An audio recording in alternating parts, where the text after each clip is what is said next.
Welcome to Sleepy Stories, the place where stories aren't meant to be finished. I'm Arthur, and tonight I'll be reading you a relaxing, sleepy story written by Pumby.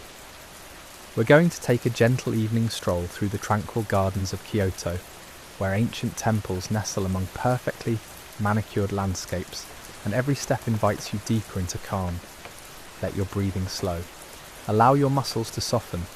There's nowhere you need to be but here. The air in Kyoto holds a different quality as dusk approaches. You notice it first as a coolness that brushes against your skin, carrying with it the faint perfume of hinoki cypress and damp moss. The city's modern hum fades behind you as you pass through the weathered wooden gate of Ryoanji Temple, its entrance marked by centuries of footsteps worn smooth into the stone threshold. Inside, the gravel courtyard stretches before you like a frozen sea. 15 stones rise from the raked white expanse, arranged in clusters that seem random yet somehow inevitable. You pause at the viewing platform, lowering yourself onto the worn wooden boards that creak softly under your weight. The garden was designed for contemplation, each stone positioned so that from any single vantage point, one always remains hidden from view. A reminder, perhaps, that some things are meant to stay just beyond reach. Your eyes trace the careful lines raked into the gravel, concentric circles radiating from each stone like ripples in water. Monks tend this garden each morning before dawn, drawing their wooden rakes through the white stones in meditative patterns that will be erased and reborn with tomorrow's light. For now, the lines remain pristine, undisturbed by wind or footfall. You find your breathing synchronizing with the visual rhythm, each exhale deepening as you follow the curves from one stone to the next. A temple bell sounds in the distance, 3 resonant tones that hang in the evening air, longer than seems physically possible, the sound waves stretching and thinning until they dissolve into silence. Or perhaps not silence, but the quiet rustle of bamboo leaves overhead, their papery whispers creating a canopy of sound so soft you feel it more than hear it. You rise slowly, joints pleasantly heavy, and continue along the stepping stones that wind toward the garden's inner pathways. Each stone has been selected not just for its shape, but for how it will age, how moss will eventually claim its northern face, how rain will darken its surface. Your feet find the centre of each stone instinctively, maintaining the balance that this careful placement encourages. The path leads you beneath a tunnel of maple trees, their leaves just beginning their autumn transformation. Some remain stubbornly green, while others have surrendered to shades of amber and crimson. A few have already fallen, scattered across the moss like punctuation marks in a sentence you're slowly reading. The filtered light through the canopy creates patterns that shift as you move, dappling your hands and arms with moving shadows. Water announces itself before you see it, not the rush of a stream, but the singular plop of a shishiodoshi, the bamboo fountain that fills with water, tips forward to empty, then strikes a stone with a resonant clack.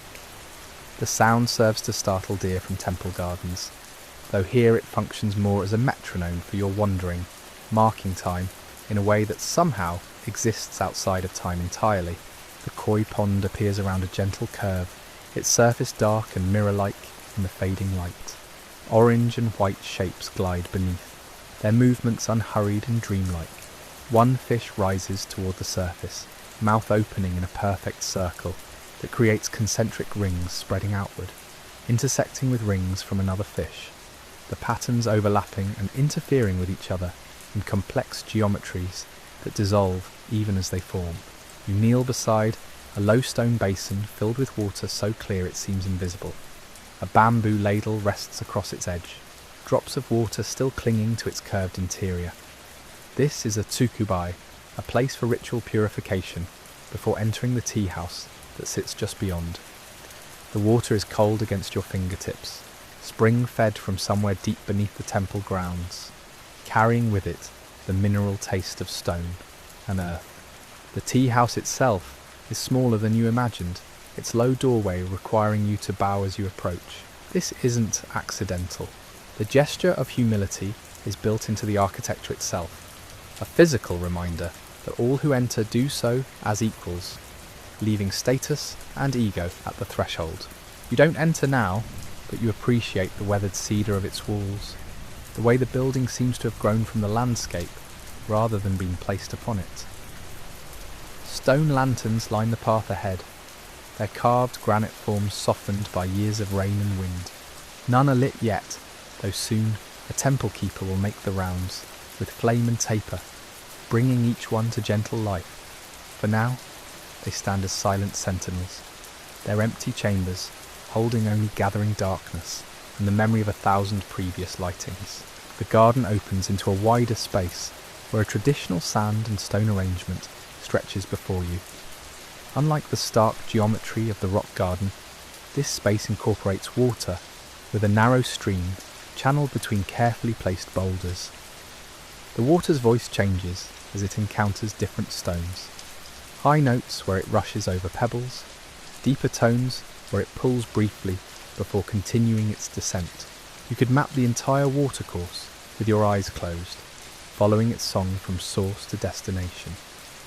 Your shadow lengthens across the path as the sun drops lower beyond the garden walls. Welcome to Sleepy Stories, the place where stories aren't meant to be finished.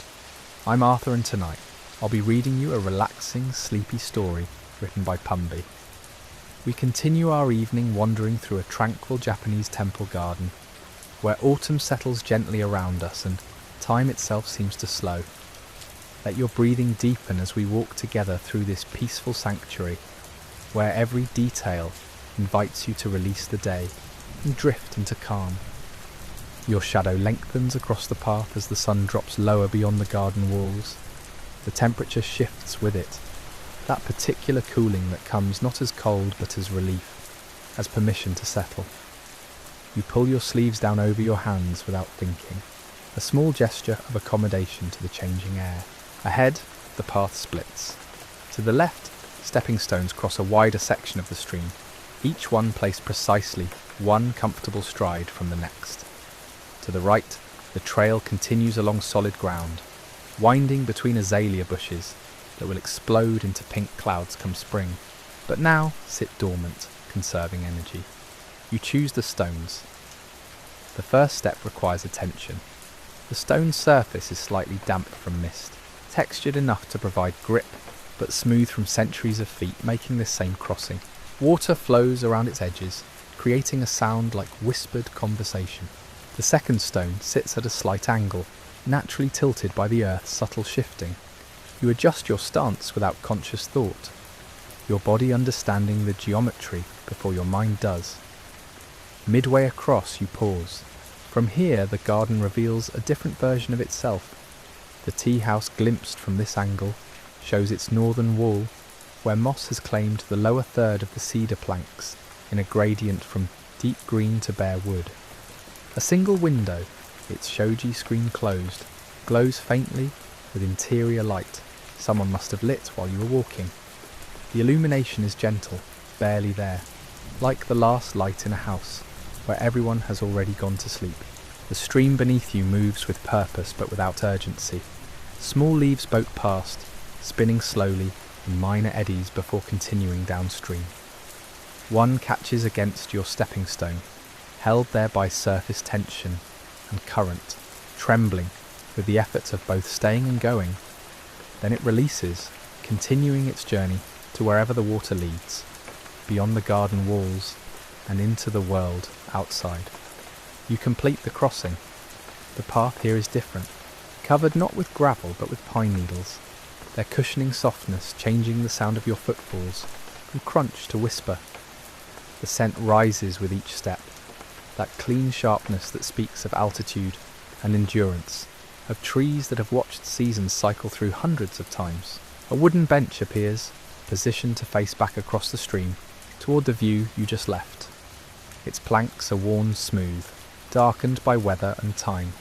You sit, and the wood holds the last warmth of the day, offering it up like a gift. From this vantage point, the garden arranges itself into a living scroll painting. The elements you've been moving through, stone, water, plant, structure, compose themselves into balanced harmony. How long do you sit? Time feels negotiable here, stretched or compressed according to some logic that has nothing to do with clocks. Long enough for 3 more leaves to fall from the maple, visible in your peripheral vision. Long enough for the light to shift from gold to amber to something approaching rose. Long enough for your breathing to synchronize with the rhythm of the water, your thoughts to slow and space themselves, like the stepping stones you just crossed. When you rise, the garden has transformed again. Shadows pool in different places. The stone lanterns, still unlit, have somehow become more present, more essential to the composition. You continue along the path, which narrows now, becoming more intimate, more enclosed by the vegetation pressing gently in from both sides. Bamboo appears, a small grove that wasn't visible from earlier vantage points. The stalks rise straight and true, their segments creating natural measurement marks against the darkening sky.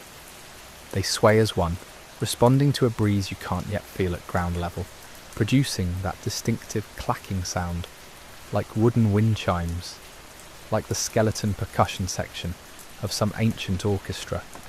You enter the bamboo, and the world shifts. The light here is greener, filtered through the canopy of narrow leaves overhead. The straight vertical lines of the stalks create a natural geometry, columns in a cathedral where the religion is simply attention, simply presence. Your footsteps sound different here, absorbed by the layer of old leaves that have fallen and decomposed into something approaching soil, but not quite reaching it, suspended in that transitional state between what was and what will be. A stone statue emerges from the bamboo shadows. Jizo, the protector of travellers and children, his weathered features barely distinguishable, but his posture unmistakable. Someone has left offerings, a few coins, a small bunch of flowers already wilting, a child's drawing protected in a plastic sleeve and weighted with a pebble.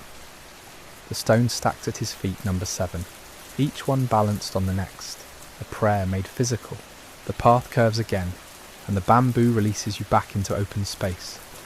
Before you now, the final section of the garden reveals itself.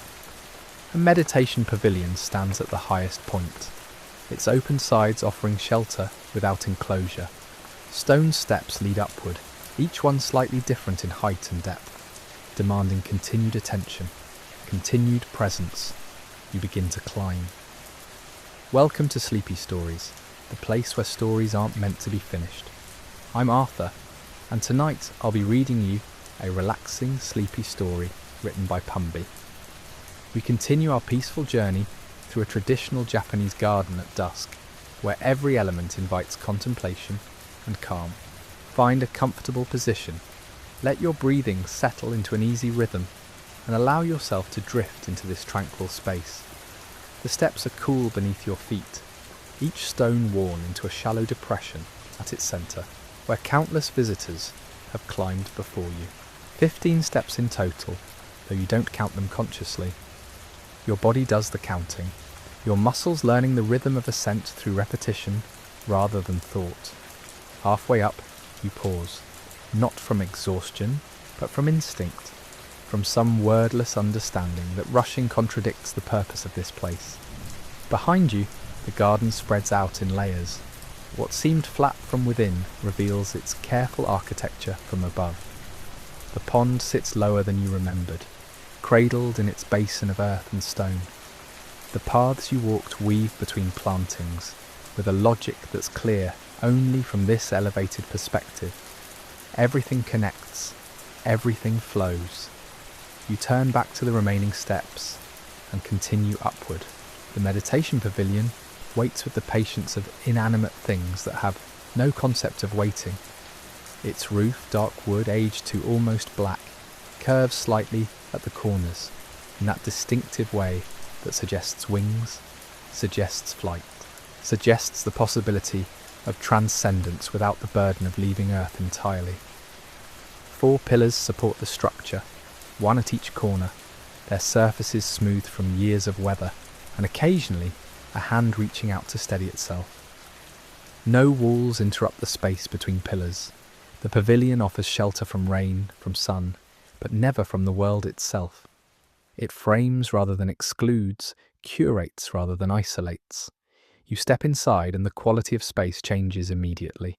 You're still outside, still surrounded by garden and sky and the advancing evening, yet somehow you've crossed a threshold into something more intentional, more focused.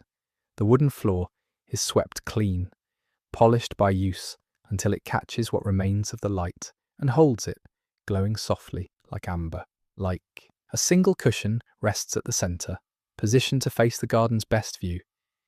Deep purple fabric, faded at the edges but still vibrant at its core. You lower yourself onto it, and the cushion exhales slightly.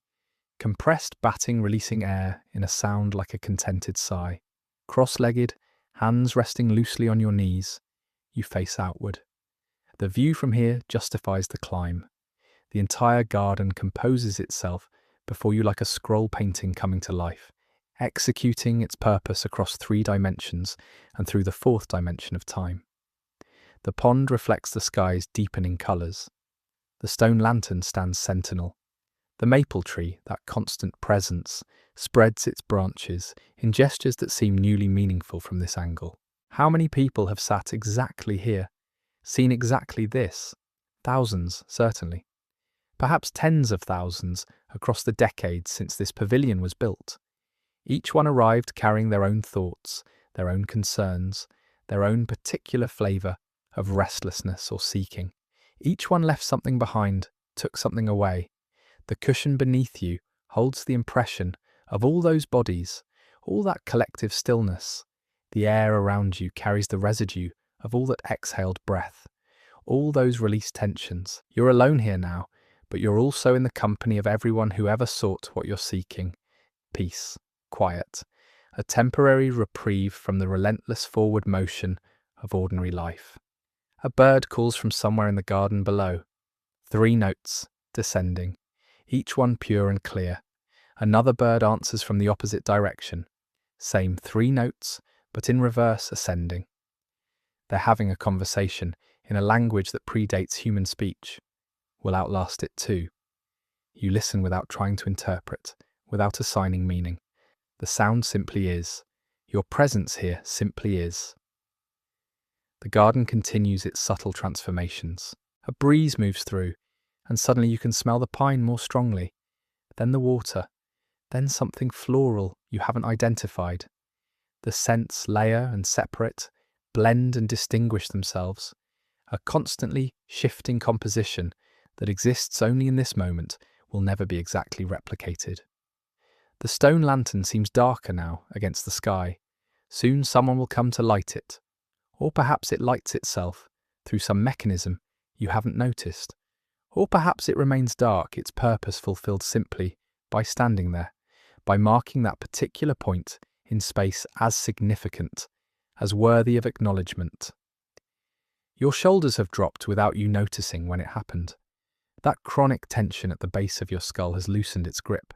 Your jaw, which you didn't realize was clenched, has softened. The body knows what the mind sometimes forgets, that holding on takes more energy than letting go, that resistance creates more fatigue than acceptance. The light continues its slow fade, not suddenly, not dramatically, but with the steady inevitability of celestial mechanics. The sun, somewhere beyond the garden's boundaries, is making its own descent, following the path it's followed for longer than gardens have existed, longer than humans have existed to build them.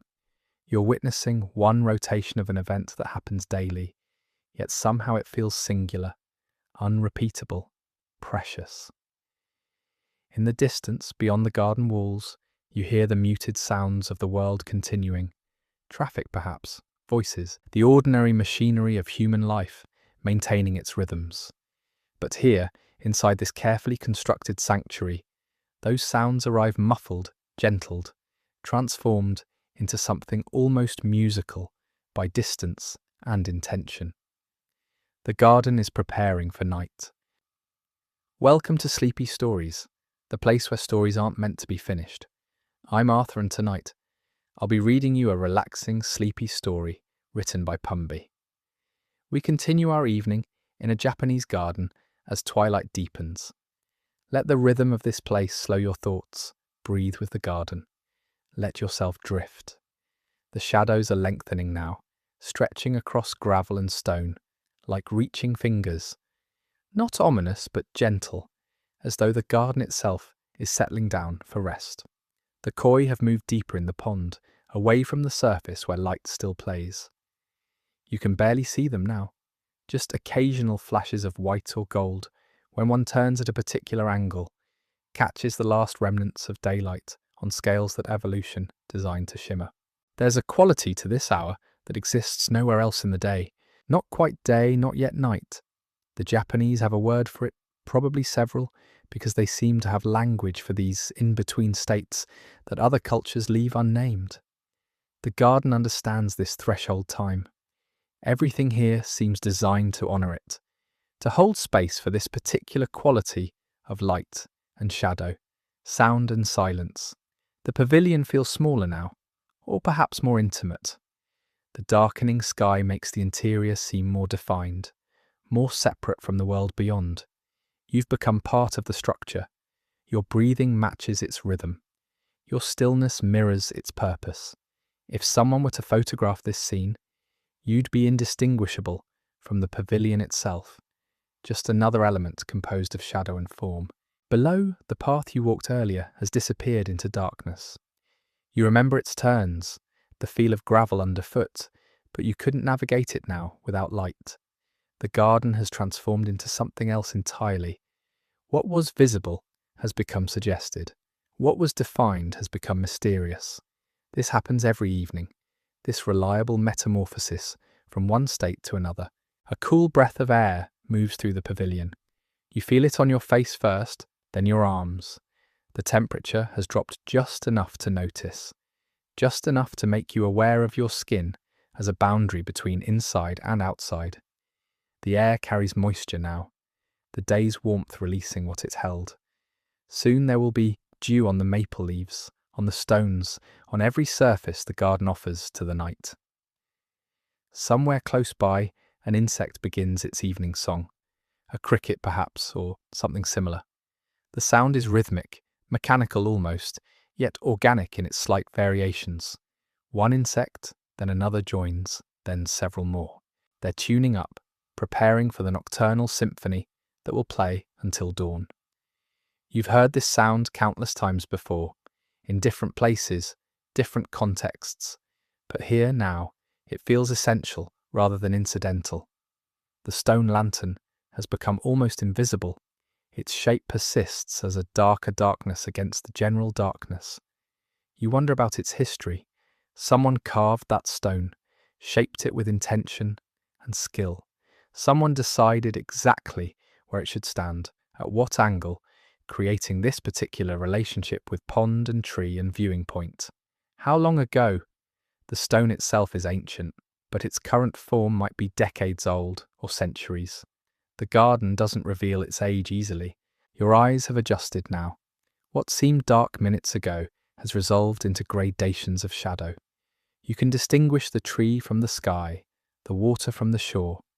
Human eyes are remarkable instruments, constantly calibrating, constantly adapting. You're using rods now instead of cones, different receptors for different light conditions. The science of it doesn't diminish the magic of it. The pond reflects less now, but what it reflects seems more concentrated somehow. A few stars are beginning to appear overhead, and there they are again below, doubled, mirrored, existing simultaneously in two planes. Which is the real star? The one in the sky or the one in the water? The garden suggests both are equally valid, equally illusory. You shift your weight slightly, the cushion exhales beneath you, then accepts your new position.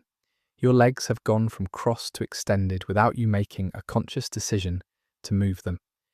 The body makes its own adjustments, seeks its own comfort. You trust it to know what it needs. The maple tree is now mostly silhouette, branches tracing patterns against the darkening blue above. In spring, those branches carry blossoms. In summer, dense green foliage. In autumn, the leaves turn colours that seem impossible, that make people travel across continents just to witness. In winter, snow accumulates on bare branches, each twig outlined in white. The tree moves through these transformations with what appears to be effortless grace, as though changing completely is the most natural thing in the world. Perhaps it is. The bird calls have stopped. Whatever conversations were happening earlier have concluded, or moved elsewhere, or simply paused. The insects have taken over as primary musicians. Their collective sound rises and falls in waves, swells and diminishes, follows patterns you can almost predict, but not quite. You notice your hands resting in your lap. When did you place them there? They've formed a shape without your instruction. Fingers loosely curved, palms upward. An open gesture, a receiving gesture. The garden continues its preparations for night, and you're preparing too, though for what you couldn't exactly say. Sleep, perhaps, or something adjacent to sleep. That state where consciousness loosens its grip just enough to let other things in. The air has become noticeably cooler. Not uncomfortable, but present, tangible. You can feel it moving across your skin like silk. Welcome to Sleepy Stories, the place where stories aren't meant to be finished. I'm Arthur, and tonight I'll be reading you a relaxing, sleepy story written by Pumby. We're concluding our peaceful evening in a traditional Japanese garden, where daylight has surrendered to dusk and night approaches.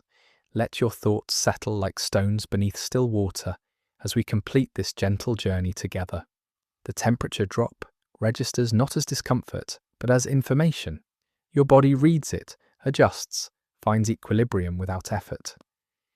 Beneath your clothing, skin responds with the subtlest changes, maintaining warmth where it matters, releasing heat where it doesn't. You're barely aware of the process. That's how well-designed bodies are, how silently they work to keep you comfortable, safe, balanced. The stone lantern has disappeared entirely now, absorbed into the general darkness. You know where it stands because you saw it earlier, because your spatial memory holds its location. But visually, it's gone. The garden has reclaimed it. By morning, when light returns, the lantern will reappear, will seem to have been there all along. This nightly vanishing and daily resurrection happens without fanfare, without announcement. The pond makes a sound. Small, brief, something disturbed the surface, or perhaps something emerged from beneath. A fish, possibly, rising to catch an insect. Or maybe just a bubble of gas released from decomposing vegetation below. The garden contains processes you'll never witness, dramas that unfold entirely hidden from view. Beneath the water, in the soil, inside the tree trunk, life continues in forms and at scales beyond your perception. That's comforting somehow. The world doesn't need your attention to function. Your breathing has slowed considerably. You noticed it a moment ago, became conscious of the rhythm, which briefly disrupted the rhythm, but now it's settled again into its own natural pattern. Breath comes in, breath goes out, the pause between, the pause after.